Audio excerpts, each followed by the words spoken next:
જિલ્લા કમાન્ડન્ટ હિંમતસિંહ રાઠોડના હસ્તે રેન્ક ધારણ કરાઈ. દાતા હોમગાર્ડ યુનિટના અશ્વિન જાનીને કમાન્ડર તરીકે બઢતી.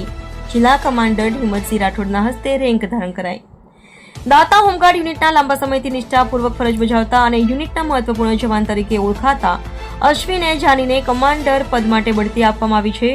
આજે તારીખ 9 એપ્રિલ 2025 બુધવારના રોજ દાતા હોમગાર્ડ યુનિટ ખાતે રેન્ક ધારણ કાર્યક્રમ યોજાયો હતો. આ પ્રસંગે જિલ્લા હોમગાર્ડ કમાન્ડર શ્રી હિંમતસિંહ રાઠોડ સાહેબના હસ્તે બઢતી આપી રેન્ક ધારણ કરવામાં આવ્યો હતો. અશ્વિન જાની છોકરી ઉંમરથી હોમગાર્ડમાં ફરજ બજાવી રહ્યા છે. તેઓએ 4 થી વધુ ખાસ તાલીમો પૂર્ણ કરી છે. ઉક્ત કાર્યક્રમમાં પ્લાટૂન કમાન્ડર એચ.ડી. વાઘેલા સહિત દાતા હોમગાર્ડ યુનિટના તમામ જવાનો ઉપસ્થિત રહ્યા હતા. કાર્યક્રમમાં જિલ્લા કમાન્ડર શ્રી હિંમતસિંહ રાઠોડે અશ્વિન જાનીના કાર્યક્રમની પ્રશંસા કરતા જણાવ્યું હતું કે હોમગાર્ડ્સમાં એવા યુવાનોને આગળ લાવવો એ તંત્ર માટે ગૌરવની વાત છે, જેઓ સતત સમય અને ફરજ માટે સમર્પિત રહે છે. હોમગાર્ડની ટીમે અશ્વિન જાનીને શુભેચ્છાઓ આપી હતી અને તેમના આગેવાન તરીકે નવા અધ્યાય માટે શુભકામનાઓ પાઠવી હતી. અહેવાલ લાલસિંહ ઠાકોર, 24 ન્યૂઝ ગુજરાત, દાતા.